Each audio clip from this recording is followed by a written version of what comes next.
റസൂലുള്ളാഹി സ്വല്ലല്ലാഹു അലൈഹി വസല്ലം തങ്ങളുടെ ഖുർആൻ ക്ലാസ്സിലേക്ക് ഒരു മനുഷ്യൻ ഓടിക്കതച്ച് വരികയാണ്. അപ്പോൾ അയാളൊരു ഒട്ടകപ്പുറത്താണ് വരുന്നത്. ഒട്ടകപ്പുറത്ത് വന്ന് പ്രവാചകന്റെ മുന്നിൽ നിന്നതിന് ശേഷം അയാൾ ചോദിക്കുന്നുണ്ട്, ഉത്ലിഖു നാഖത്തി അതവക്കൽ, ഞാൻ എൻ്റെ ഒട്ടകത്തെ കെട്ടിയിടാതെ തവക്കുലാക്കിയ പോരെ നബിയെ. അല്ലാഹുവിൻ്റെ റസൂൽ സ്വല്ലല്ലാഹു അലൈഹി വസല്ലം അദ്ദേഹത്തോട് പറയുന്നത്, സുമ്മ തവക്കൽ, എന്താണ്, നീ അതിനെ കെട്ടിയിട്, എന്നിട്ട് നീ തവക്കുലാക്ക് എന്നാണ്. അഥവാ ഇസ്ലാം മുന്നോട്ട് വെക്കുന്ന ഒരു വഴി നമുക്ക് കൃത്യമായി പറയാൻ സാധിക്കും. ഒരു വ്യക്തി നിർവഹിക്കേണ്ട കാര്യങ്ങൾ അയാൾ നിർവഹിച്ചതിന് ശേഷം പടച്ചോനെ ഏൽപ്പിക്കുക എന്നുള്ളതാണ്. ഒന്നും ചെയ്യാതെ അതൊക്കെ നടന്നോളും എന്നുള്ള നിലക്കല്ല. അപ്പൊ നമ്മുടെ വിശുദ്ധ റമളാനിനെ ഏറ്റവും പെർഫെക്റ്റായ രീതിയിൽ അതിൽ ഓരോ മണിക്കൂറുകളെയും ഏറ്റവും ഭംഗിയായി നിർവഹിക്കാൻ നമുക്ക് എന്തൊക്കെയാണ് തടസ്സം എന്ന് പരിശോധിച്ച് നമ്മുടെ ജോലിയിലെ, നമ്മുടെ കുടുംബ സംവിധാനത്തിലെ, അങ്ങനെ പല കാര്യങ്ങളും ഉണ്ടാകും. അതൊന്ന് ചിട്ടപ്പെടുത്തി വെക്കുക എന്നുള്ളത് പ്രധാനമാണ്. ഇപ്പോൾ വീട്ടിലെ പണി കുറച്ചു കൊണ്ടുവരാൻ പറ്റിയ കുറേ കാര്യങ്ങളുണ്ടാകും. അടുക്കളയിലെ പണികൾ കുറച്ചു കൊണ്ടുവരാൻ പറ്റിയ പല പല ആസൂത്രണങ്ങൾ ഉണ്ടാകും. ചില മെയിൻ്റനൻസ് വർക്കൊക്കെ വീട്ടിൽ ആവശ്യം ഉണ്ടാകും. ഒരു പൈപ്പ് പൊട്ടി അങ്ങനെ ഒലിച്ചിട്ടുണ്ടാവും. ആ ഒലിക്കണ പൈപ്പിലെ വെള്ളം നമുക്കുള്ള ബാധ്യതയാണ്, നമ്മൾ ചോദ്യം ചെയ്യപ്പെടുന്ന കാര്യമാണ്, അല്ലേ? നിങ്ങൾ ഒഴുകുന്ന പുഴയിൽ നിന്നാണ് ഒതുവെടുക്കുന്നതെങ്കിൽ പോലും അവിടെ നിങ്ങൾക്ക് ശ്രദ്ധ വേണം എന്നാണ് റസൂലുള്ളാഹി സ്വല്ലല്ലാഹു അലൈഹി വസല്ലം പഠിപ്പിച്ചത്. ഞാനൊരു വീഡിയോ ദൃശ്യം കണ്ടിരുന്നു, ഒരുപക്ഷെ നിങ്ങളൊക്കെ കണ്ടിട്ടുണ്ടാവും. ഒരു ഗസയിലെ ഒരു പൈപ്പ് ലൈനിൽ ഒരു തുള്ളി വെള്ളം ഇങ്ങനെ ഉറ്റണ ഒരു സ്ഥലത്ത് ഒരു പാത്രം വെച്ചൊരു കുട്ടി ഇങ്ങനെ കാത്തിരിക്കുകയാണ്. കാത്തിരിപ്പിനിടയിൽ അവനിങ്ങനെ വിശന്ന് തളർന്ന് അവിടെ കിടന്ന് ഉറങ്ങിയിരിക്കുകയാണ്. അവൻ്റെ പാത്രം ഇങ്ങനെ നിറഞ്ഞുകൊണ്ടിരിക്കുക. ആരൊരാൾ വീഡിയോ എടുത്ത് പോസ്റ്റ് ചെയ്തതാണ്. അപ്പം നമ്മുടെയൊക്കെ വീട്ടിൽ ചില മെയിൻ്റനൻസ് വർക്കുകൾ ചിലപ്പോൾ വേണ്ടി വരും. നമ്മുടെ ഷോപ്പിൽ ചില ക്രമീകരണങ്ങൾ ആവശ്യമായിട്ടുണ്ടാകും, അല്ലെ? പർച്ചേസ് പോലുള്ള കാര്യങ്ങൾ ചെയ്യേണ്ടി വരും. ഇപ്പോൾ ഗവൺമെൻറ് സർവീസിലുള്ള ആളുകളൊക്കെ ആണെങ്കിൽ ചില ലീവുകളുടെയൊക്കെ സാധ്യതകളൊക്കെ ഒന്ന് പരിശോധിക്കേണ്ടി വരും. അതാണ് ഞാൻ പറഞ്ഞത്, അങ്ങനത്തെ ഒരു ആസൂത്രണത്തിലേക്ക് നമ്മൾ പോകണം. ഹസനുൽ ബസ്രി റഹിമഹുല്ലാഹ് പറയാം, ഇന്നൽ മുഅ്മിന യുഹ്സിനു തദ്ബീറ വ ഇന്നൽ അഹ്മഖ യഅമലു ബിലാ തദ്ബീരിൻ. വിശ്വാസി കാര്യങ്ങളൊക്കെ ആലോചിച്ചും ക്രമീകരിച്ചുമാണ് ചെയ്യുക.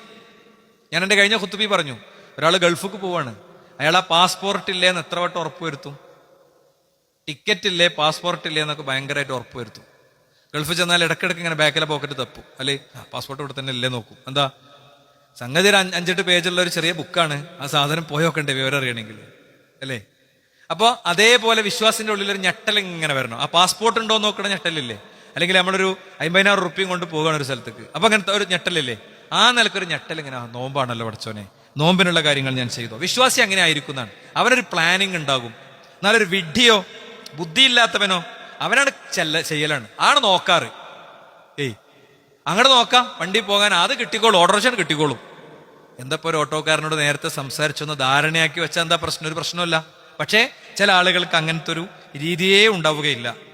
നോക്കൂ നിങ്ങൾ, ഉമർ ഇബ്നുൽ ഖത്താബ് റളിയല്ലാഹു അൻഹു പറയാണ്, ഇന്നി ലഅക്റഹു അൻ അറാ അഹദകും സബഹ്ലലൻ ലാ ഫി അമലി ദുനിയ വലാ ഫി അമലി ആഖിറത്തിൻ. പരലോകത്തിനും ഇഹലോകത്തിനും വേണ്ടി ഒന്നും ചെയ്യാതെ ഇങ്ങനെ അലസനായി ജീവിക്കണ ഒരു വ്യക്തി, അയാളെ ഞാൻ വെറുക്കുന്നു എന്നാണ്. എന്താ? ആ ചെയ്യ. ഇതാണ് അയാളുടെ മനസ്സ്.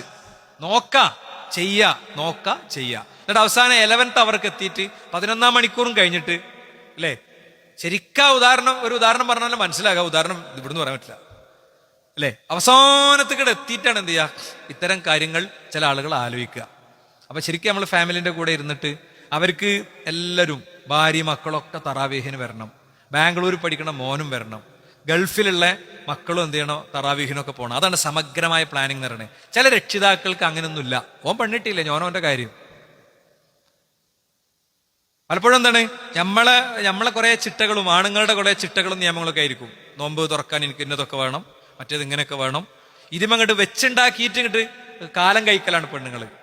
ഈ വെച്ചുണ്ടാക്കിയത് കൊണ്ട് കബർക്ക് പോകില്ല, ചെയ്ത അമലും കൊണ്ടേ കബർക്ക് പോവുള്ളൂ. വെച്ചുണ്ടാക്കിയ ചട്ടിയും പാത്രവും പിന്നെ മുട്ടമാലയും പപ്സും പടിയൊക്കെ കൊണ്ടുപോകുമോ? പോകില്ലല്ലോ. പണ്ടാരെ പറഞ്ഞ മാതിരി റെയിൽവേ ഗേറ്റ് തുറന്ന മാതിരിയാണ് നോമ്പ് തുറക്കുമ്പോൾ എന്ന് പറഞ്ഞത്. ചെറുതും വലുതായ ഒരുപാട് വണ്ടി നിർത്തിയിട്ടുണ്ടാവും. ഇതിന് തുറക്കണോട് കൂടെ ഒന്നിച്ചും പോരലാണ് കാരണം എന്ന് പറഞ്ഞ മാതിരിയാണ് പലപ്പോഴും ഇത് തീറ്റ മേളങ്ങളാക്കി മാറ്റിയിട്ട് നേരം കിട്ടാത്ത ഒരവസ്ഥയിലേക്കാണ് പോകാറുള്ളത്. അതുകൊണ്ട് ഞാൻ എന്നെ ആദ്യം ബോധ്യപ്പെടുത്തുകയാണ്, നമ്മൾ പ്ലാൻ ഉണ്ടാക്കുമ്പോൾ പരമാവധി പ്ലാൻ ഉണ്ടാക്കുന്നുണ്ട് എന്ന് പറഞ്ഞാൽ റമദാനിലെ വെള്ളിയാഴ്ചകൾ നമ്മൾ അങ്ങനെ പ്ലാൻ ചെയ്യുക. വെള്ളിയാഴ്ചകൾ ജുമാ എനിക്ക് എന്ത് ചെയ്യണം, ആ ഒട്ടകത്തിനെ അറുത്ത് വിതരണം ചെയ്തതിന്റെ കൂലി കിട്ടണ ഒരു ജുമാ ഉണ്ട്, അതെനിക്ക് കിട്ടണം. ആയുസ്സിൽ ഒരു വട്ടം പോലും കിട്ടാത്തൊരു ചിലപ്പോൾ ഉണ്ടാവും. ചിലപ്പോൾ ജുമാ തുടങ്ങി 1 മിനിറ്റ് കഴിഞ്ഞ് വന്നാലും ആ ഒട്ടകത്തെ അറുത്ത കൂലി കിട്ടണ അങ്ങനത്തെ ആളുകൾ ഉണ്ടാകും. എന്താ കാര്യം?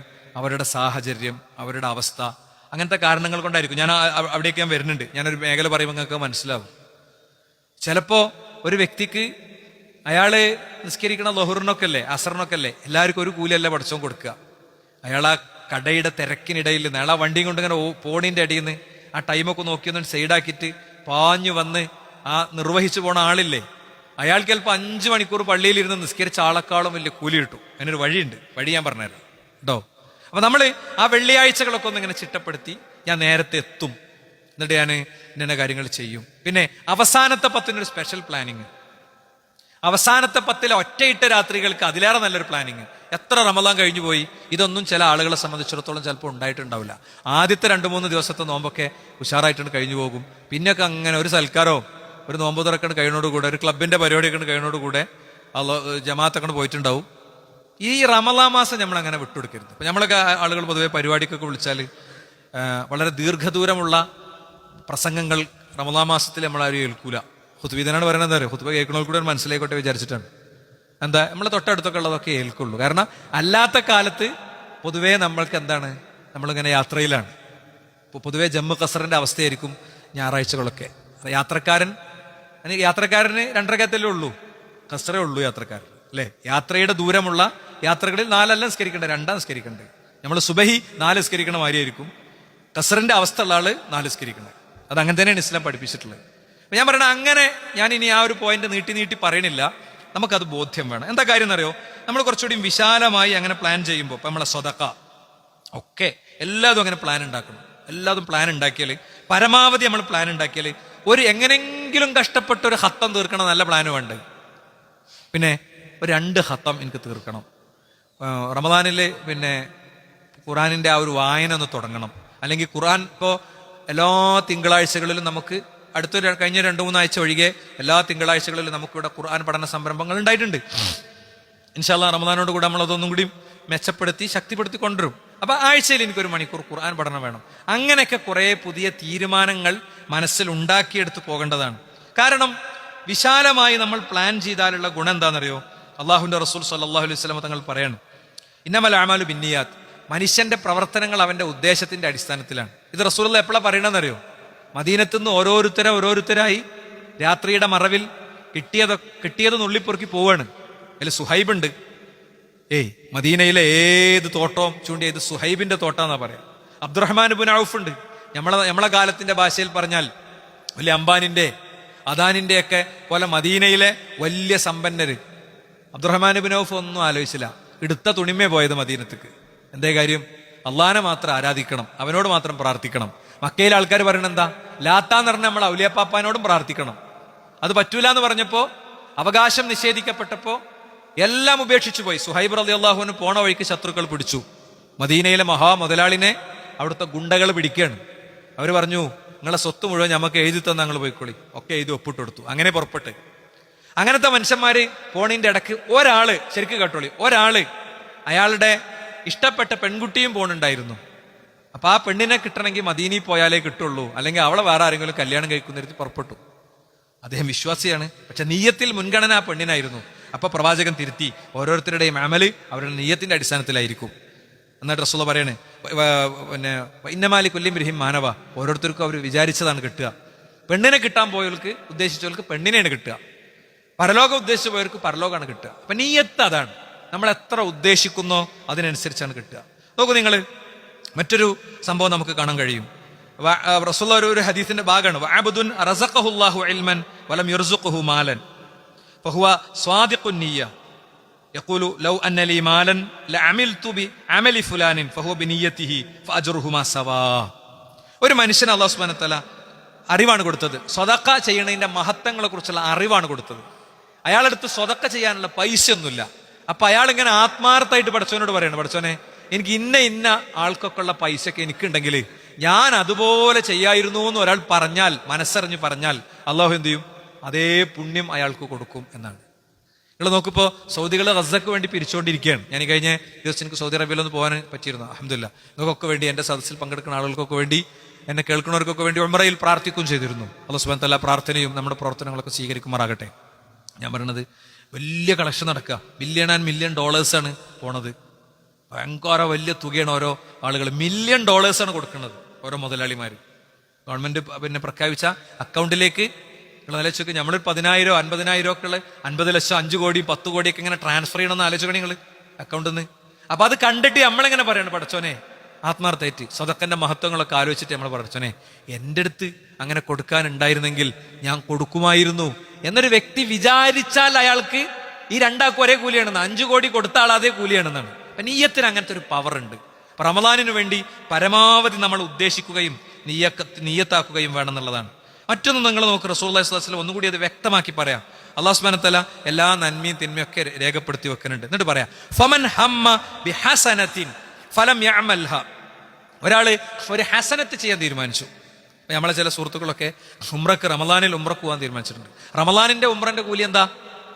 ഒരു കൂടി മനസ്സിലാക്കാൻ വേണ്ടി പറയാം, ഹജ്ജിന്റെ കൂലിയാ. ഹജ്ജിന് എന്ത് കൂലിയാണ് കിട്ടുക? ആ കൂലിയാണ് റമദാനിലെ ഉംറക്ക് എന്ന് റസൂലുള്ളാഹി സ്വല്ലല്ലാഹു അലൈഹി വസല്ലം പ്രത്യേകം പഠിപ്പിച്ചു. അല്ലാഹു അതവർക്ക് വകവെച്ചു കൊടുക്കുമാറാകട്ടെ. അതിന്റെ കൂലി അവർക്ക് അല്ലാഹു സുബ്ഹാനഹു വ തആല കൊടുക്കുമാറാകട്ടെ. നമ്മളൊക്കെ പ്രാർത്ഥനയിൽ ഉൾപ്പെടുത്താനുള്ള തൗഫീഖ് അല്ലാഹു സുബ്ഹാനഹു വ തആല അവർക്ക് വകവെച്ചു കൊടുക്കുമാറാകട്ടെ. എന്നാൽ വല്ല കാരണവശാലും അങ്ങനെ ലോകത്ത് റമദാനിലൊന്ന് ഹറമിലെത്തണമെന്ന് വിചാരിച്ച ആൾക്ക് എത്താൻ പറ്റിയില്ല.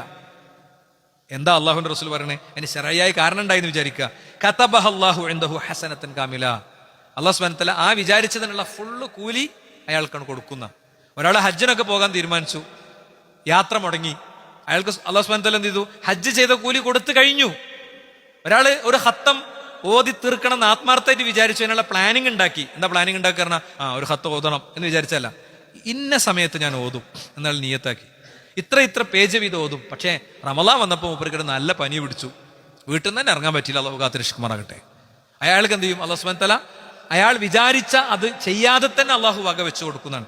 നീയത്തിന് അങ്ങനത്തെ വലിയൊരു സാധ്യത ഉണ്ട്. ഇനി നിങ്ങൾ നോക്ക്, മറ്റൊന്ന്, മൻ സഅലല്ലാഹ അശ്ശഹാദത ബിസിദ്ഖിൻ. പടച്ചോനെ എന്നെ നീ രക്തസാക്ഷിയാക്കണേ എന്ന് ഒരാൾ പ്രാർത്ഥിച്ചു. എനിക്ക് ഷഹീദുകൾക്ക് ഒരുപാട് കൂലിയുണ്ട്. പിന്നെ അയാൾ മരിച്ചത് എങ്ങനെ? അയാൾ മരിച്ചത് വഇൻ മാത അലാ ഫിറാശിഹി. അയാൾ പനിയൊക്കെ പിടിച്ച് വയറ്റുനോക്കൊക്കെ വന്ന് എന്താ അയാളുടെ ബെഡിൽ കിടന്ന മരിച്ചെന്ന് വിചാരിച്ചോളി. ബല്ലഗഹുല്ലാഹു മനാസില ശുഹദാ. അയാൾ അല്ലാഹു സുബ്ഹാനഹു വ തആല രക്തസാക്ഷികളുടെ കൂടെ എത്തിക്കുന്ന. രക്തസാക്ഷിത്വം വരിക്കാരണം എന്താ? ഇസ്ലാമിനു വേണ്ടി ജീവൻ വെടിയലാണ്. ഇസ്ലാമിന് വേണ്ടി ജീവൻ വെടിയണമെങ്കിൽ എന്ത് വേണം? ഇസ്ലാം ജിഹാദിന് നിർദ്ദേശിച്ച അവസ്ഥ എത്തണം. അതല്ലാതെ ഇവിടുത്തെ ഏതെങ്കിലും ഒരു RSSകാരന്റെ വയറ്റത്ത് കത്തി കയറ്റിയതുകൊണ്ട് ആയില്ല. ആർക്കും എന്നോട് വിഷമം ഉണ്ടാകാൻ പാടില്ല, ദീന് പറയണല്ലോ, അതുകൊണ്ടാവൂല, അതുകൊണ്ടൊരിക്കലും ആവൂല. എന്താ? കൃത്യമായി ജിഹാദിന്റെ അവസ്ഥ എത്തി, ജിഹാദിന്റെ ആഹ്വാനങ്ങൾ ഉണ്ടായി, അങ്ങനെ പോകണം. അല്ലെങ്കിലോ ഒരു വ്യക്തിക്ക് വയറ് സംബന്ധമായ അസുഖം വന്ന് മരിച്ചു, അയാളെ അല്ലാഹു സുബ്ഹാനഹു വ തആല രക്തസാക്ഷിത്വത്തിന്റെ കൂട്ടത്തിൽ, അല്ലെങ്കിൽ വെള്ളത്തിൽ മുങ്ങി മരിച്ചു, തൗഹീദൊക്കെ ഉള്ള ഒരാളാണ്, വെള്ളത്തിൽ മുങ്ങി മരിച്ചു, അയാൾക്ക് അല്ലാഹു സുബ്ഹാനഹു വ തആല രക്തസാക്ഷിത്വത്തിന്റെ കൂലി കൊടുക്കും എന്നാണ്. അപ്പം നീയത്ത് ശരിയായ വിധം ഉണ്ടാകുക. നിങ്ങൾ നോക്ക്, വേറെ ഹദീസ് നോക്ക്, ഇതാ മരിലൽ അബ്ദു സാഫറ. ഒരാൾക്ക് രോഗം വന്നു, അല്ലെങ്കിൽ യാത്രയിലായി, അയാൾ എന്നും എന്താണ് ഒരു അമല് ചെയ്തു പോരുന്ന ആളാണ്, അവന് കുത്തിബലഹു മിസ്ലു മാ കാന യഅമലു മുഖീമൻ സ്വഹീഹ. അയാൾ ആരോഗ്യമുള്ള സമയത്ത് ചെയ്ത കൂലിയൊക്കെ അയാൾക്ക് കിട്ടും എന്നാണ്. ഒന്നാമത് ഞാൻ പറഞ്ഞു നിർത്തിയ പോയിന്റ്, നമ്മൾ നല്ല ഒരുങ്ങണം. നമ്മൾ നല്ല പ്ലാൻ ഉണ്ടാക്കിയിട്ട്, വലിയ നീയത്ത് ഉണ്ടാക്കിയിട്ട്, കുടുംബത്തൊക്കെ കൂടി മക്കളോടൊക്കെ പറയണം, ചെറിയ കുട്ടികളോടൊക്കെ, അപ്പൊ എൻ്റെ കുട്ടി ഇത്തവണ 2 നോമ്പ് നോൽക്കണം. നോറ്റിട്ട് നിനക്ക് ക്ഷീണമാകുകയാണെങ്കിൽ വെള്ളം കുടിക്കണം, നോമ്പ് മുറിക്കണം, അതിനാണ് കൂലി. ഇടങ്ങാറായി ഇതാക്കാൻ പറ്റില്ല. ഭാര്യനോട് പറയണം, നമുക്ക് ഇങ്ങനെ ഒന്നിച്ചിരുന്ന് ഖുർആനൊക്കെ ഒന്ന് വായിക്കണം, നീ വായിക്കുക, ഞാൻ കേൾക്കുക, അല്ലേ? ഇങ്ങനെ നമ്മുടെ ഒരു കുടുംബ പശ്ചാത്തലത്തിൽ, വീടിന്റെ പശ്ചാത്തലത്തിൽ ചില ആളുകൾ യാത്രയായിരിക്കും. അപ്പൊ റമദാനിൽ ആ യാത്രയെ എങ്ങനെ ഫലപ്രദമായിട്ട് ഉപയോഗിക്കാൻ കഴിയും?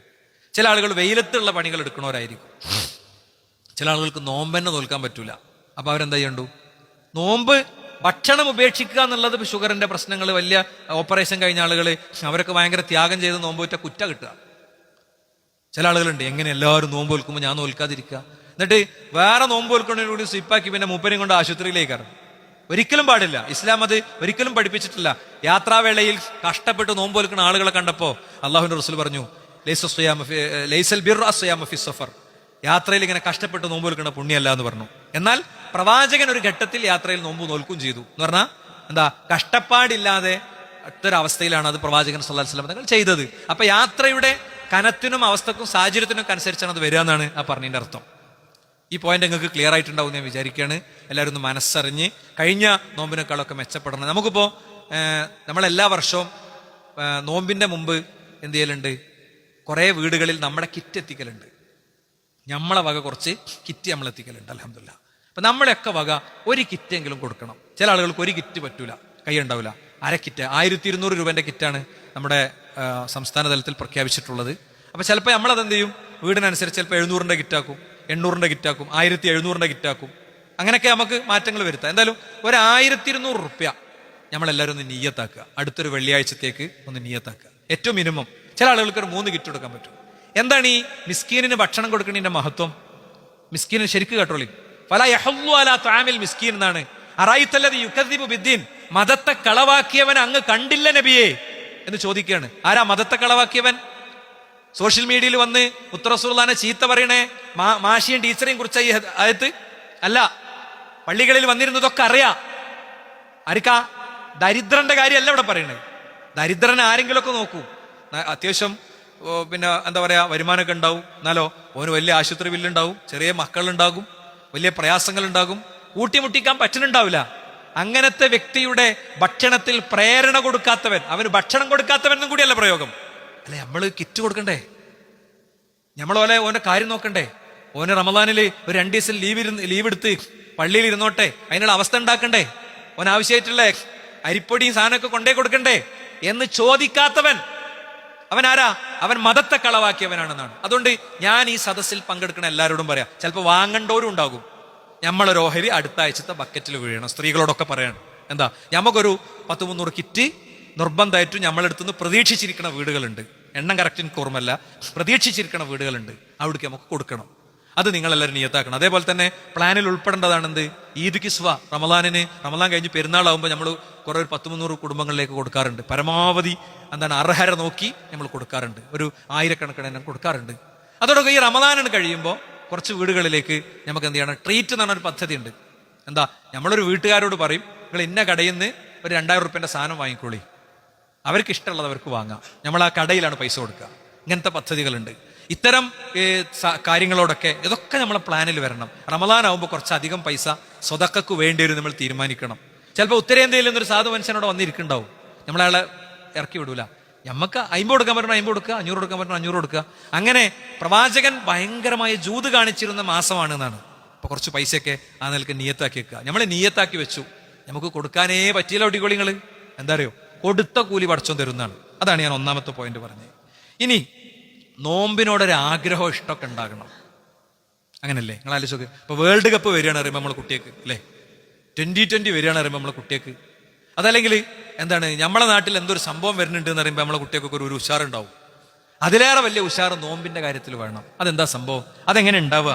നോമ്പിന്റെ മഹത്വങ്ങളും പുണ്യങ്ങളൊക്കെ പഠിക്കണം. അടുത്ത ഖുതുബയിൽ അതായിരിക്കും നമ്മൾ പറയാം. പക്ഷെ ഒരു സംഭവം ഞാൻ പറയാം. എന്താ അറിയോ, 2 മനുഷ്യന്മാർ പ്രവാചകന്റെ അടുത്ത് വന്നു, 2 ആൾ ഇസ്ലാം സ്വീകരിച്ചു. വക്കാന അഹദുഹുമ അശദ്ദ ഇജ്തിഹാദം മിൻ സ്വാഹിബിഹി. അതിൽ 2ൽ ഒരാള് കുറച്ചുകൂടി നല്ല പരിശ്രമശാലിയായിരുന്നു. അയാള് ജിഹാദിലൊക്കെ ഇടപെട്ടിരുന്നു. ഒരേ ദിവസം വന്ന് റസൂലുള്ളാഹിന്റെ അടുത്ത് ഇസ്ലാം സ്വീകരിച്ച ആള്, അല്ലെ? ഒരേ ദിവസം വന്ന് റസൂലുള്ളാഹി സ്വല്ലല്ലാഹു അലൈഹി വസല്ലം തങ്ങളുടെ അടുത്ത് ഇസ്ലാം സ്വീകരിച്ച ആള്. ഇന്നും ഇഷ്ടം പോലെ ആളുകൾ ഇസ്ലാം സ്വീകരിക്കണില്ലേ? ഇപ്പൊ ഞാനിപ്പോൾ സൗദി അറേബ്യയിൽ പോയപ്പോൾ അവിടുത്തെ നമ്മളെ ഇംഗ്ലീഷ് ദായിനോട് സംസാരിച്ചു. ആഫ്രിക്കക്കാര് ഒരു 10-25 ആൾ ഒരൊറ്റ ദിവസം അദ്ദേഹത്തിന്റെ ഒരു ക്ലാസ് കേട്ട് ഇസ്ലാം സ്വീകരിച്ച അനുഭവം അദ്ദേഹം പറയണ്ടായി. പിന്നെ അവർ ഇസ്ലാമിനെ പഠിച്ച് സൂഫിസന്റെ ഇസ്ലാമിൽ ബാക്കിയുണ്ട്. എന്നിട്ട് അവർ പിന്നീട് ഈ വിഷയത്തിൽ ഇങ്ങനെ അങ്ങോട്ടും ഇങ്ങോട്ടും സംസാരിക്കണ ഗ്രൂപ്പിനെ കുറിച്ചൊക്കെ അദ്ദേഹം പറഞ്ഞു. ആളുകൾ ഇങ്ങനെ എത്രയോ ഇസ്ലാം സ്വീകരിച്ചുകൊണ്ടിരിക്കുന്നുണ്ട്. ഇതേപോലെ റസൂലുള്ളാഹി സ്വല്ലല്ലാഹു അലൈഹി വസല്ലം തങ്ങളുടെ അരികത്ത് വന്ന് 2 ആൾ ഇസ്ലാം സ്വീകരിച്ചു. ഒന്നാമത്തെ ആള് യുദ്ധം ചെയ്ത് മരണപ്പെട്ടു പോയി. 2ാമത്തെ ആള് എന്ത് ചെയ്തു? സാധാരണഗതിയിൽ രോഗമൊക്കെ ബാധിച്ച് മരണപ്പെട്ടു. ശരിക്കും കേൾക്കെല്ലാവരും, രോഗമൊക്കെ ബാധിച്ച് മരണപ്പെട്ടു പോയി. ഒരു സ്വഹാബി ഇവർ 2 പേരും സ്വപ്നത്ത് കണ്ടപ്പോ, ഒന്നാമത്തെ ആള് രക്തസാക്ഷിത്വം വരിച്ച ആളല്ല ആദ്യം സ്വർഗത്ത് പോണത് കണ്ടത്. പിന്നെ സാധാരണഗതിയിൽ മരണപ്പെട്ടു പോയ ആളാണ് ആദ്യം സ്വർഗത്ത് പോണ കണ്ടത്. ഒക്കെ പടച്ചോന്റെ ഒരു ഹിക്മത്താണ്, പ്രവാചകനുള്ള സദസ്സാണ്, അല്ലേ? അപ്പൊ ആ പിന്നെ സ്വപ്നം പ്രവാചകനിലൂടെ ഉറപ്പുവരുത്തുന്നതോടുകൂടെ അത് നമുക്ക് തെളിവാ, അല്ലെങ്കിൽ തെളിവല്ല. ആരെങ്കിലും കാണുന്ന സ്വപ്നമൊക്കെ കൂടെ നമുക്ക് തെളിവല്ല കേട്ടോ. അപ്പൊ പ്രവാചകന്റെ അടുത്ത് വന്നിട്ട് അയാൾ പറഞ്ഞു, നബിയെ ഞാനിങ്ങനെ സ്വപ്നം കണ്ടു, അപ്പോ പിന്നെ ത്വൽഹ റളിയല്ലാഹു അൻഹു ഇത് പറയണത്, നബിനോട് പറഞ്ഞ ഹാദാഖാന അശദ്ദ ഇജ്തിഹാദൻ സുമ്മസ്തുഷ്ഹിദ ഫീ സബീലില്ലാഹ് ദഖല ഹാദൽ ജന്ന ഖബ്ലഹു. അപ്പോൾ ഇങ്ങനെ ഈ മനുഷ്യനാണല്ലോ ആദ്യം സ്വർഗത്ത് പോയത്, അയാൾ ഭയങ്കര ജിഹാദൊക്കെ ചെയ്ത ആളാണല്ലോ നബിയെ എന്ന് ചോദിച്ചപ്പോൾ പ്രവാചകൻ അതിന് കൊടുത്ത ഉത്തരത്തിൽ ഞാൻ പറഞ്ഞ പോയിന്റ് ഉണ്ട്. ഏത്? നോമ്പിനോട് നമുക്കൊരു വലിയ ആവേശം ഉണ്ടാക്കുന്ന ഒരു പോയിന്റ് ഉണ്ട്. അതെന്താ? പ്രവാചകൻ പറയാണ്, എന്താ? അലൈസഖദ് മഖസ ഹാദാ ബഅദഹു സന. അല്ല, ആ രക്തസാക്ഷിത്വം വരിച്ച വ്യക്തി മറ്റേ ആളെക്കാളും ഒരു വർഷവും കൂടി കൂടുതൽ ജീവിച്ചില്ലേ? എന്നിട്ട് പറയാം വദഖല ഹാദാ പിന്നെ ഫീ ശഹ്രി റമളാൻ, അയാൾ ഒരു റമളാൻ മാസത്തിൽ പ്രവേശിച്ചില്ലേ? വാദറക്ക റമളാന ഫസ്വാമഹു, അയാൾ റമളാൻ മാസത്തിൽ ജീവിച്ചില്ലേ? ആ റമളാൻ മാസത്തിൽ ജീവിച്ചതാണ് രക്തസാക്ഷിയെക്കാളും മുൻപ് സ്വർഗത്തിൽ പോകുന്ന വ്യക്തിയാക്കി മാറ്റിയത് എന്നാണ് സഹോദരന്മാരെ.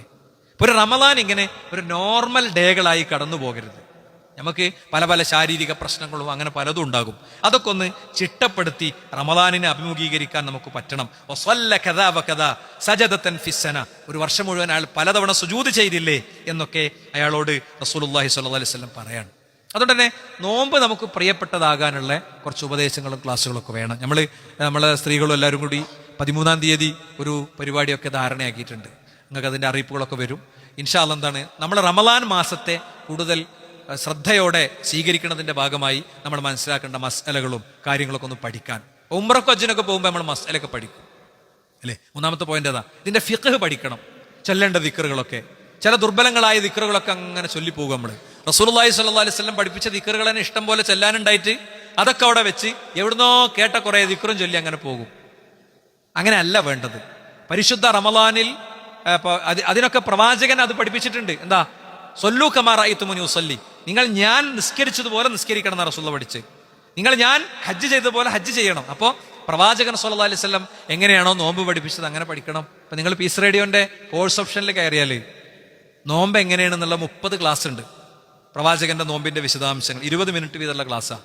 നമ്മളിങ്ങനെ ഓരോന്നോരോന്ന് കേട്ടാൽ തന്നെ ഭംഗിയായി നമുക്ക് റമളാൻ കുറച്ചൊരു സമയം കൂടി എടുത്തിട്ട് അത് പൂർത്തിയാക്കാൻ പറ്റും. അപ്പം റമളാനിനെ നമ്മളൊന്ന് പഠിക്കണം. എങ്ങനെയൊക്കെയാണ് അത് ചെയ്യേണ്ടത്, എങ്ങനെയൊക്കെയാണ് നിർവഹിക്കേണ്ടത്.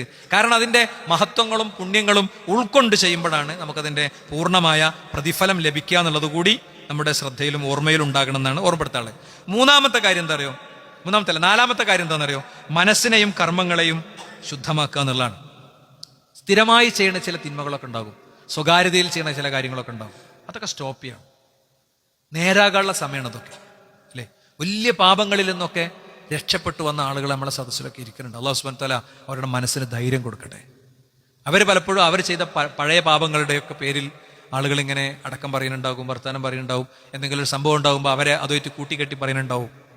തോന്നിയാസാണ് സഹോദരന്മാരെ, തോന്നിയാസാണ്. ഒരാളുടെ ജീവിതത്തിൽ പണ്ടെപ്പോഴും ഉണ്ടായിരുന്ന പാപങ്ങളുടെ പേരിൽ അയാളെ വേട്ടയാടുമ്പോൾ അയാളുടെ ഉള്ളു പൊള്ളി അയാളുടെ പടച്ചവനോടൊരു വാക്ക് പറഞ്ഞാലേ ഭയങ്കര സംഭവമായിട്ട് രാത്രി മുഴുവൻ നിസ്കരിച്ച് നടക്കുന്ന ആളില്ലേ, അയാളെക്കാളും പടച്ചവൻ ഈ സാധുവിനെ പരിഗണിക്കും. നാവ് വലിയ ദോഷമുള്ള കാര്യമാണ്, നമ്മൾ ഒതുക്കി വെക്കേണ്ടതാണ്. അയലോകത്തെ പെണ്ണ് ഇങ്ങോട്ട് വന്നിട്ട് മറ്റേ അയലോകത്തെ പെണ്ണിനെ പറ്റി 4 കുസുകുസ് പറഞ്ഞു തരും. അങ്ങനെ ഭയങ്കര സംഭവമായിട്ട് ആരാന്റെ കാര്യത്തിൽ നമ്മക്ക് എന്താ വല്ല കാര്യമുണ്ടോ? ഓല എപ്പോഴെങ്കിലും കുളിച്ചോട്ടെ, ഓല എപ്പോഴെങ്കിലും അലക്കിക്കോട്ടെ, ഓല കാര്യം നോക്കിക്കോട്ടെ. നമ്മളെന്താ നോക്കാൻ പോണത് എന്തിനാ? നമ്മളെ അമല് കളിയേണ്ടത് എന്തിനാ? നമ്മളെ പരലോകം കളിയണത് എന്തിനാ? വല്ല കാര്യമുണ്ടോ? നാവിനെ അടക്കി വെക്കാൻ ഇപ്പൊ പഠിക്കണം. ഈ ദിവസങ്ങൾ മുതൽക്ക് അടക്കി വെക്കാൻ. ഇല്ലെങ്കിൽ എന്താ പറയുക, വെറുതെ പട്ടിണി കിടക്കുന്ന റസൂലുള്ളാഹി പഠിപ്പിച്ച്. കുറച്ചാൾക്കാർക്ക് വെറും പകൽ പട്ടിണിയാണ്, അവർക്ക് കൂലില്ല എന്ന് പറഞ്ഞു. അപ്പോൾ വലിയ പരിശീലനത്തിന്റെ ദിനങ്ങളിലേക്ക് ചെല്ലും മുമ്പ് ആ നിലക്ക് നമ്മുടെ മനസ്സിനെയും കർമ്മങ്ങളെയും ഒക്കെ നമുക്ക് ശുദ്ധീകരിക്കാൻ പറ്റണം. ഇന്നൽ മുഅ്മിൻ ഇദാ അദ്നബ ദംബൻ കാനത് നുക്തതൻ സൗദാഉ ഫീ ഖൽബിഹി.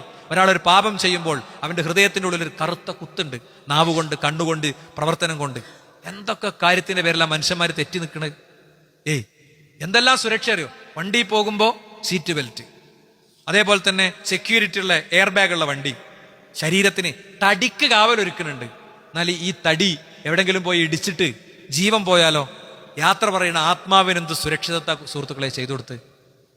അത് ആകാശ കവാടങ്ങളിൽ എത്തുമ്പോൾ ആരതാന്ന് ചോദിക്കുമ്പോൾ ഏറ്റവും ദുഷിച്ച രീതിയിൽ മലക്കുകൾ പരിചയപ്പെടുത്തുന്ന അവസ്ഥയാണോ? അതല്ല, അവൻ പാപങ്ങളുടെ കണ്ണീരൊപ്പിയവനാണ്, അവന് ഒരുപാട് ഇബാദത്തുകൾ ചെയ്തവനാണ്, അവന് നന്മയിൽ സഞ്ചരിച്ചവനാണ്, അവന് ആരെങ്കിലും വറപ്പിച്ചപ്പോഴേക്ക് മുസ്ലിം ഐഡന്റിറ്റികൾ അഴിച്ചു വെച്ചവനല്ല. എന്നാണോ? അതല്ല ഏതെങ്കിലും റൂമിന്റെ ഉള്ളില്, ഏതെങ്കിലും കടന്റെ പിന്നില്, ഏതെങ്കിലും ക്ലബില്, ഏതെങ്കിലും പാർട്ടി ഓഫീസില് അല്ലെ വേണ്ടാത്തത് ചെയ്ത ആളാണ് എന്നാണോ? അല്ല, പാർട്ടി ഓഫീസ് കയറി നാടിന്റെ നന്മക്ക് വേണ്ടി വർത്തമാനം പറഞ്ഞവനാണ് എന്നാണോ? എന്താ നമ്മളെ പറ്റി പറയാ? അവന്റെ കച്ചവടത്തിൽ വേണ്ടാത്തതുണ്ടായിരുന്നു. ഒരു വെള്ളിയാഴ്ച വരെ അല്ലെ ജുമാക്ക് ഖുത്ബ തുടങ്ങണതിന്റെ മുമ്പ് വരാൻ കഴിയാത്തവനാണ് എന്നാണോ? ഈ മയ്യത്തും കൊണ്ട് മലായിക്കത്ത് ആകാശ കവാടത്തിൽ ഇങ്ങനെ കാത്തുനിൽക്കും. ഹദീസിലെ റസൂലുള്ളാഹി പഠിപ്പിച്ചാണ്. അപ്പൊ അതാണോ പറയാ? അങ്ങനെയാണെങ്കിൽ പഠിച്ചോൻ പറയും ഇവിടെ കയറ്റൂല. അപ്പൊ ഈ റൂഹിനെ ആകാശത്ത് നിങ്ങളുടെ എറിയുന്നതാണ് താഴത്തേക്ക്. സത്യവാനാണെങ്കിലും അല്ലെങ്കിലും നമ്മൾ കൊണ്ടേ കിടത്തിയ റൂഹില്ലേ, ശരീരല്ലേ, ആ തടിന്റെ ഉള്ളിൽ റൂഹ് കയറി വരും. അതോട് തലോണ്ടി എന്ത് ചിലപ്പോ കിട്ടൂല. അള്ളാഹുവിന്റെ റസൂൽ പഠിപ്പിക്കുകയാണ്. എന്നിട്ട് മുൻകറും നക്കീറും വന്ന് ചോദിക്കും. അള്ളാഹു റസൂൽ പറയാ, ആ ചോദ്യത്തിന് ഉത്തരം പറയണമെങ്കിലേ മസീഹുദ്ദജ്ജാൽ വരുന്ന ദിവസം, മസീഹുദ്ദജ്ജാലിന്റെ ഫിത്നയെ അതിജീവിക്കാൻ പറ്റുന്നവനെ ആ ചോദ്യത്തിന് ഉത്തരം പറയാൻ പറ്റുള്ളൂ എന്ന് റസൂൽ പഠിപ്പിച്ച്. എന്താ മസീഹുദ്ദജ്ജാൽ വന്നുണ്ടാകുക? മസീഹുദ്ദജ്ജാലിന്റെ മസ്അല പറയേണ്ടതാണ്, പഠിപ്പിക്കേണ്ടതാണ്. എന്താ കാരണം? നബി പറഞ്ഞു, അവനെ കുറിച്ച് മിമ്പറുകൾ സംസാരം നിർത്തുമ്പോൾ അവന്റെ ആഗമനകാലം നിങ്ങൾ പ്രതീക്ഷിക്കണം. ഞാൻ എന്റെ മുൻപ് കഴിഞ്ഞുപോയ എല്ലാ നബിമാരും ജനങ്ങളോട് മസീഹുദ്ദജ്ജാലിനെ കുറിച്ച് പറഞ്ഞിട്ടുണ്ട്. ഞാൻ നിങ്ങളോട് കുറച്ചുകൂടി കൂടുതൽ പറഞ്ഞു തരുന്ന റസൂൽ പഠിപ്പിച്ച്. അവൻ വരും, വന്നിട്ട് ഒരാളെ 2 കഷ്ണാക്കിയിട്ട് ഇങ്ങനെ വലിച്ചെറിയും. എന്നിട്ട് ബാക്കിയുള്ളവർ പറയും, ഇങ്ങൾക്കും വരാൻ പോണ വിധി ഇതാണ്. കാലൊന്ന് കല്ലിൽ വെച്ച് കുത്തിയോക്കണ്ടേ? ആ വേദന സഹിക്കാതെ ലീവ് എടുത്തിരിക്കുന്ന ആൾക്കാരെ നമ്മളെ മുന്നിലാണ് 2ആക്കി പിളർത്തി എറിഞ്ഞു കൊടുക്കുക. അങ്ങനെ എറിഞ്ഞു കൊടുക്കുമ്പോ ബാക്കിയുള്ളവരെല്ലാരും കൂടി ഓന്റെ മുന്നിൽ പോയി സുജൂദ് ചെയ്യും. പക്ഷേ വിശ്വാസി കാണും, വിശ്വാസത്തിന്റെ കണ്ണുകൊണ്ട് നെറ്റിയിൽ കാഫിർ എന്ന് എഴുതിയത്. വിശ്വാസി കാണും അവന്റെ അടയാളങ്ങൾ, അല്ലേ, അവന്റെ അടയാളങ്ങൾ. അവൻ മദീനയിൽ പ്രവേശിക്കൂല. അവൻ ചോദിക്കുന്നതാണ്, മദീനയുടെ കവാടത്തിൽ നിന്ന് ചോദിക്കുന്ന, ആരുടേതാണ് ആ വെള്ളക്കൊട്ടാരെന്ന്. റസൂലുള്ളാഹി പറയുമ്പോഴേ മദീന പള്ളി ഓലമേഞ്ഞ കുടിലാണ്. ഇന്നത് കൊട്ടാരം തന്നെയാണ്, തൂവെള്ള കൊട്ടാരം തന്നെയാണ്. ഞാൻ പറയുന്നത്, ആ മസീഹുദ്ദജ്ജാലിന്റെ ദിനത്തിൽ നീ കള്ളനാണടാ, നീ ഒറ്റക്കണ്ണനാണടാ, നീ ആവറാണടാ എന്ന് പറഞ്ഞ് പ്രതിഷേധിച്ചു നിൽക്കുന്ന വിശ്വാസികൾ, അവന് മരുഭൂമികൾ എങ്ങനെ പൂന്തോട്ടങ്ങളാക്കി കാണിച്ചു കൊടുക്കും. ഒരുപാട് ആൾ ഞെട്ടും, പക്ഷെ വിശ്വാസികൾ ഞെട്ടൂല. ആ ഈമാനിന്റെ നിറവുള്ളവനെ ആരാണ് നിന്റെ റബ്ബ് നിൽക്കുമ്പോൾ അള്ളാഹ് എന്ന് പറയാൻ പറ്റുള്ളൂ എന്നാണ്.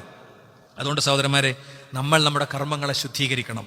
വിശ്വാസി അവന്റെ ഉള്ളിലെ ആ കുത്തുകളെ മുഴുവൻ ക്ലീൻ ആക്കാനുള്ള സമയമാണ് അവനെ സംബന്ധിച്ചിടത്തോളം. നോക്കൂ നിങ്ങൾ, അള്ളാഹുവിന്റെ റസൂൽ സല്ലല്ലാഹു അലൈഹി വസല്ലം തങ്ങളുടെ മാതൃകകൾ ഉൾക്കൊണ്ട മുൻഗാമികളെ കുറിച്ച് നമുക്ക് ഒരുപാട് പ്രയോഗങ്ങൾ കാണാൻ കഴിയും. ദഖൽതു അലാ അഹ്മദ് ബിൻ യഹ്യ, ഞാൻ അഹ്മദ് ബിൻ യഹ്യന്റെ അടുത്ത് ചെന്നു. അദ്ദേഹം കരയാണ്. ഫറഅയ്തുഹു യബ്കി ബുകാൻ കസീറ, അദ്ദേഹം ഒരുപാട് കരഞ്ഞതായി ഞാൻ ശ്രദ്ധിച്ചു.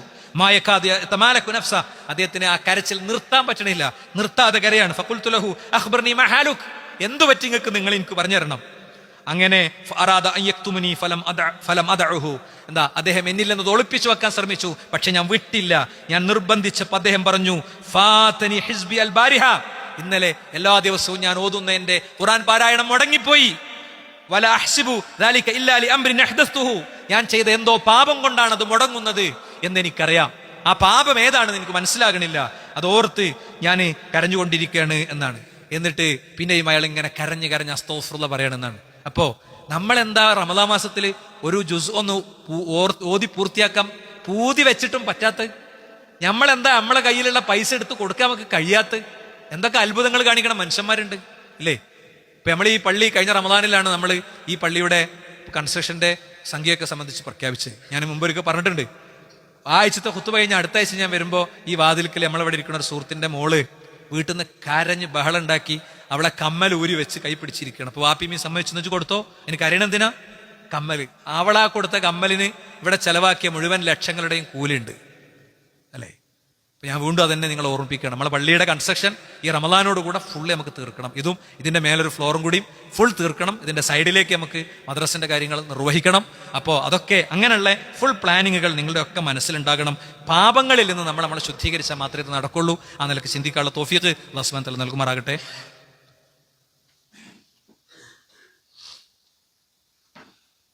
അൽഹംദുലില്ലാഹി വസ്സലാത്തു വസ്സലാമു അലാ റസൂലില്ലാഹി വഅലാ ആലിഹി വസഹ്ബിഹി അജ്മഈൻ. അമ്മാ ബഅദ്. സൃഷ്ടാവും സംരക്ഷകനുമായ റബ്ബിനെ ജീവിതത്തിന്റെ എല്ലാ മേഖലയിലും കാത്തു സൂക്ഷിക്കണേ എന്ന് എല്ലാ വിശ്വാസികളെയും ഉണർത്തുകയാണ്, ഉത്ബോധിപ്പിക്കുകയാണ്.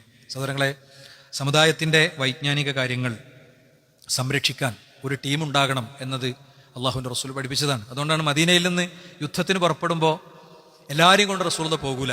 ഈ സൈന്യങ്ങൾ മുഴുവൻ യുദ്ധഭൂമിയിൽ മരണപ്പെട്ടാലും ഇസ്ലാമിൻ്റെ ശറഅ്, ഇസ്ലാമിനെതിരെയുള്ള പ്രതിരോധങ്ങൾ, വൈജ്ഞാനികമായ ആക്രമണങ്ങൾക്കുള്ള മറുപടികൾ നൽകാനുള്ളൊരു ടീം അവരെ മദീനയിൽ ബാക്കിയാക്കും, അവരോട് പള്ളിയിൽ ഇരിക്കാൻ പറയും, പഠിക്കാൻ പറയും. അതിൻ്റെ ദൗത്യമാണ് ശരിക്കും നമ്മുടെ സ്ഥാപനങ്ങളൊക്കെ വഴി നിർവഹിച്ചു വരുന്നത്. നമ്മുടെ ഞാൻ ഖുത്ബയിൽ തന്നെ അത് നിങ്ങളെ ഓർമ്മപ്പെടുത്തുകയാണ്. ജാമിഅ അൽ ഹിന്ദ് എന്ന് പറയുന്നത് കഴിഞ്ഞ 10 വർഷങ്ങൾക്ക് മുമ്പ് ആരംഭിച്ചൊരു സ്ഥാപനമാണ്. വെറും 10 വർഷം കൊണ്ട് അത് ഒരുപാട് കുട്ടികളെ, 1000-ലേറെ കുട്ടികളെ പുറത്തു വിട്ട് കഴിഞ്ഞു. ഇപ്പോൾ അൽഹംദുലില്ലാ നിലവിൽ അതിനൊരു വനിതാ ക്യാമ്പസ് ഉണ്ട്, അതിനൊരു ബോയ്സ് ക്യാമ്പസ് ഉണ്ട്, പ്രാദേശികമായി കുട്ടികളെ ഖുർആൻ പഠിപ്പിക്കുന്ന സ്കൂൾ ഓഫ് ഖുർആൻ സംരംഭമുണ്ട്. അപ്പോൾ അതിൻ്റെ സന്നദ്ധാന സമ്മേളനം ഇന്ന് തുടങ്ങുകയാണ്. 2-3 കാര്യങ്ങളാണ് നിങ്ങളോട് പറയുന്നത്. ഒന്ന്, വൈജ്ഞാനികമായിട്ട് നമ്മൾ ഒരുപാട് വെല്ലുവിളികളെ നേരിടുന്ന കാലമാണ് അല്ലേ. ഇസ്ലാമിനെതിരെ എല്ലാവരും ഇസ്ലാമിനെതിരെ തിരിയാണ്. ശാരീരിക ആക്രമണങ്ങളും അഭിമാനക്ഷതങ്ങളും വൈജ്ഞാനിക ആക്രമണങ്ങളൊക്കെ നടക്കുകയാണ്. അപ്പം അതിന് പ്രാപ്തരായ പ്രതിഭകളെയാണ് അവിടുന്ന് വളർത്തിയെടുത്തുകൊണ്ടിരിക്കുന്നത്. നമുക്കും നമ്മളെ മഹലിലും ഒക്കെ അങ്ങനത്തെ കുട്ടികളുണ്ട്. ഇപ്പോൾ നമ്മളെ ഇമാമ് ആ നിലക്ക് പഠിച്ച കുട്ടിയാണ്. ഖിറാത്തൊക്കെ നിങ്ങൾ ശ്രദ്ധിച്ചാൽ അറിയാം, ആ തജ്വീദ് നിയമങ്ങളൊക്കെ പാലിച്ച് നമ്മളെ മദ്രസിലുള്ള 2 ആളുകളും അങ്ങനെ സമർത്ഥമായി പഠിച്ച 2 കുട്ടികളാണ്. നമ്മളിവിടുത്തെ ഒരു സഹപ്രവർത്തകൻ്റെ മകൻ അങ്ങനെ പഠിച്ച കുട്ടിയാണ്. വെറുതെ നിങ്ങൾ ആ ക്യാമ്പസിൽ നിന്ന് വരുന്ന കുട്ടികളൊന്ന് പരിശോധിച്ചാൽ മതി. അവർ നന്നായി വ്യത്യസ്ത ഭാഷകൾ കൈകാര്യം ചെയ്യുന്നവരാണ് പലരും. ഇതൊക്കെ കഴിഞ്ഞ് കോഴ്സ് കഴിഞ്ഞ് അവർ പിന്നെ അഡ്വക്കേറ്റ് ആകാനാണ് പോയത്. വേറെ ചില ആളുകൾ IAS-നാണ് പോയത്. ചില ആളുകൾ ജേർണലിസത്തിലേക്കാണ് പോയത്. സൈക്കോളജിസ്റ്റുകളായ ആളുകളുണ്ട്. അങ്ങനെ ഒരു പുതിയ ജനറേഷനെ കാലം ആവശ്യപ്പെടുന്ന ചാനൽ ചർച്ചകളിൽ നമ്മളൊരു പ്രതിസന്ധി വന്ന ഘട്ടത്തിൽ അതിനെ പ്രതിരോധിക്കാൻ ഇരുന്നവരിൽ ചെറിയ പയ്യന്മാർ, മഹാവില്ലന്മാർ 5-6 ആളുകൾക്ക് പ്രതിരോധം തീർത്തത് ഒരു ഘട്ടം നിങ്ങൾക്കൊക്കെ ഓർമ്മ ഉണ്ടാകും. നമ്മൾ കുട്ടികളായിരുന്നു. അപ്പോൾ ആ ഒരു സ്ഥാപനത്തിന് വേണ്ടി നിങ്ങൾക്ക് പ്രാർത്ഥിക്കുക എന്നുള്ളതാണ് ഞാൻ ഒന്ന് പറയുന്നത്. 2, അവിടെ സമ്മേളനം തുടങ്ങും. ഞായറാഴ്ചയാണ് പൊതുസമ്മേളനം. അതിൽ പങ്കെടുക്കാൻ കഴിയുന്ന ആളുകളൊക്കെ അവിടെ പങ്കെടുക്കണം. വാഹനങ്ങളൊക്കെ ഒന്ന് ക്രമീകരിച്ച്, ഇൻഷാ അല്ലാ നമുക്കൊക്കെ വാഹനങ്ങളുണ്ട്, അതൊന്ന് ക്രമീകരിച്ച് അവിടെ പങ്കെടുക്കാൻ ശ്രദ്ധിക്കണം. ഇന്നത്തെ നമ്മുടെ സാമ്പത്തിക ശേഖരണം ആ സ്ഥാപനത്തിൻ്റെ വാർഷിക സമ്മേളനത്തിന് വേണ്ടിയാണ്. ആ വിഷയത്തോട് സഹകരിക്കണമെന്നും കൂടി ഒരു ഘട്ടത്തിൽ പ്രത്യേകം ഉണർത്തുകയാണ്. അല്ലാഹു സുബ്ഹാനഹു വ തആല നമ്മിൽ നിന്ന് സ്വീകരിക്കുമാറാകട്ടെ.